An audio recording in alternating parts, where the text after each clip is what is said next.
In the first interview in this series, energy economist Chris Bataille and I talked about the framework, the way we think about Canada's energy future as an electro-province versus a petro-province, provinces, and how that might affect our development as whether Canada is becomes a petrostate or an electrostate. So we're going to have the second conversation now about the governance around and how that affects what we do with energy policy. So, Chris, welcome to the interview.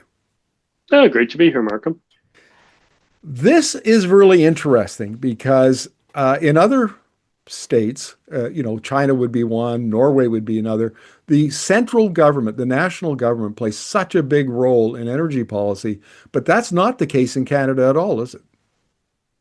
No, it isn't. We try to run our energy system from a free market point of view, but you cannot escape government policy and governments because they control, the provincial and federal governments control what you can do with land, what infrastructure you can put in place, and what the market's constraint, like what you tax and don't tax, and what you subsidize and don't subsidize. And it's inescapable, the government influence on what you produce and what you use in terms of energy. So, I mean, we have this conversation all the time because Alberta Premier Danielle Smith talks about how, federal overreach, constitutional overreach into provincial responsibility for natural resources, which includes energy. So what she argues is that Alberta has the right and the obligation, because it owns the oil and gas resources, to develop it as much as possible. And she's always saying, the federal government should just get out of our way. So what role does the federal government play in energy policy? Well, the first and foremost is the federal government has paramount power over trade and something called peace, order, and good government. Now, peace, order, and good government is almost never used, but it's like this huge stick that's kind of in the background that if federal government ever has to do something for the good of the entire nation, it can. Right now, it's the rules under which it can be used are governed off the provinces are always taking the federal government to court over what it can and can't do, what's in, not, or in or not in jurisdiction, but that POGG power is always in the background. Now, what the key thing is though, the federal government has most of the money and the borrowing power. So if you want to build $1 billion piece of infrastructure, especially a pipeline, a transmission network, or what have you, their participation is almost unavoidable. They're needed for land use permitting, they're needed for trade permitting, and they're needed for finance. And there's a big debate right now going on between Alberta and BC over the potential construction of a pipeline from Alberta to the west coast of British Columbia for oil. And one of the issues that's in play here is that when it comes to works or linear infrastructure like pipelines, when they cross a border, a provincial border, they become the exclusive jurisdiction of the federal government to both approve and regulate. And that then sets up all sorts of conflict, like we see today, Premier Danielle Smith saying it's not BC's coast, it's Canada's coast, and BC should not block another province from utilizing it. And that we see this across the country, don't we, in terms of conflict? Yes, there's a bunch of other legal tests as well, right?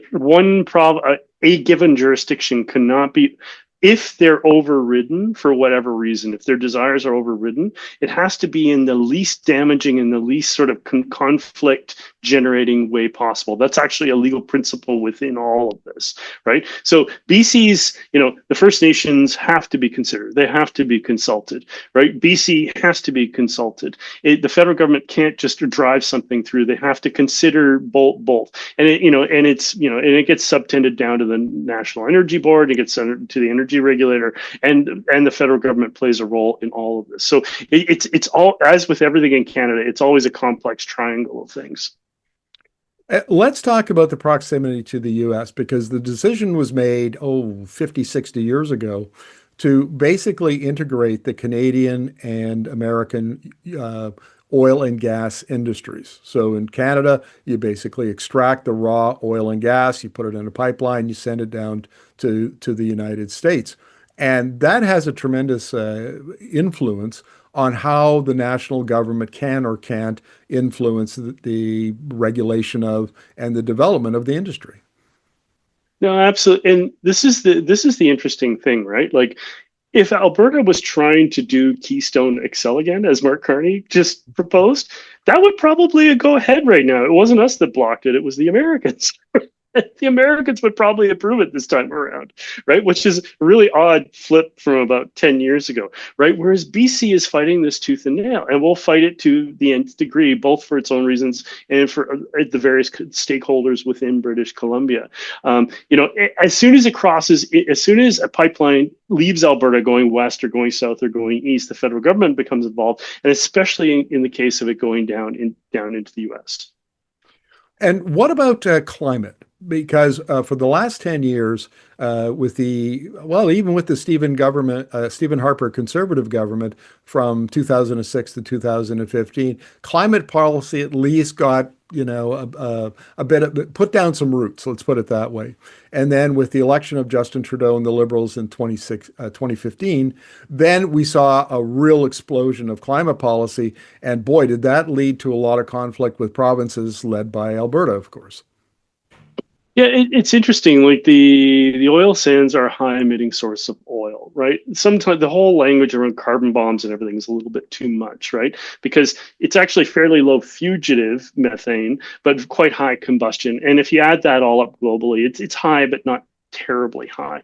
But the rate that production's increasing, what it's doing is it's adding as much emissions to the Canadian economy as we're taking off everywhere else, right? As we eliminate emissions in electricity and transport and buildings, the oil and gas sector is growing so fast, even with all its efforts, that our emissions are staying roughly stable, maybe stepping down a little bit. So it's having this effect that we're not meeting climate treaties. We're not meeting our obligations to any of the climate treaties that we've got. And it's mainly because of the growth of this sector. Now, the thing is, the rate for this has been an issue through every Canadian government since the 1990s, 1980s. And we actually came closest to the tightest policy on the oil sands under the Harper government in 2008, under the Turning the Corner plan, which didn't quite make it over the line. They would have required CCS on all new oil sands to be built. Didn't quite make it, didn't fly, government collapses, and we moved on. Now we've had the output-based pricing system, we've had the Alberta tier system, we've had the talk of the emissions cap, and despite all this, the sector's naturally getting more efficient and less emitting, and the whole move from integrated, big open pits to underground processing, extraction of the crude and moving it out, we're getting less emissions, but it's still not. We're not getting that fundamental step down in emissions reduction that we need from the sector. Right, and we should point out that one of the reasons for that is because they keep increasing supply. So even if you reduce the emissions intensity per barrel, if you've got a lot more barrels, that just overwhelms any improvement that you had. Now, I want to wrap up this part of the interview, Chris, with the comment of it's just so complex, because if you've got petro-provinces like Alberta, Saskatchewan, Newfoundland, and then you've got electro-provinces like BC, Manitoba, and Quebec, and for the federal government to try to put together a strategy and the policy framework to make any kind of a coherent energy policy is very, very difficult.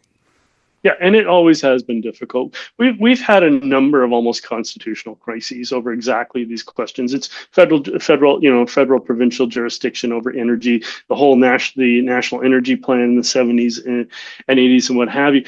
What strikes me though is that if the oil and gas industry, specifically in Alberta and Saskatchewan, took their responsibilities, both who want to maximize production, take their responsibilities for our climate commitments seriously, they would start by massively zeroing out their fugitive emissions. They would put CCS on their upgraders today, which we can do today, and it's not that expensive. Don't try to put it on the combustion units. And then we would probably electrify as much heat as possible across the entire sector using the new generation of thermal thermal batteries and thermal storage, and we'd maximize wind and solar in Alberta and use it to keep the thermal batteries full to lower intensity of that sector. So fugitives, CCS, where the CO2 stream is pure, and electrification of heat, that would probably knock about 60-70% of the emissions out, probably within a decade, right? But if not doing that, we're not being serious. Right. And a lot of the reasons why we're not doing that are very complex. So for example, when you talk about the, renewables firing, creating heat for the oil sands, the industry isn't a big fan of it. The industry supported industrial emitters carbon tax, 10 years ago. Now it doesn't. It wants to get rid of it. It has financial pressures from investors who want to increase returns, so it doesn't want to spend any more money than it has to. And all of this plays into the policy framework and the policy discussions that we're having as a country as to whether we become a petrostate or an electrostate. And I think that for a lot of Canadians, our audience would probably favor the transition to an electrostate. And they often say, on social media, why can't we do this? And the conversation that you and I are having hints at the complexity of the complexity that has to be navigated to make any progress. Yeah, and right at the back, there's a fundamental difference in worldviews, right? The governments of Alberta and Saskatchewan are operating with one worldview, where climate change doesn't matter as much. Oil and gas demand is going to rise, and therefore we should capitalize on it. And they're sitting on the resources to do so. The electrostate perspective is it matters a lot. The world is evolving to an electrified future, and if you want to maintain productivity and growth, you need to head in the electrostate direction, both for your economic well-being and for the global climate. Chris, thank you very much for this. We're going to have the next episode where we'll talk about some of the pathways, the electrostate versus petrostate, and maybe some of the options that Canada can pursue. Thank you very much for this. Looking forward to it.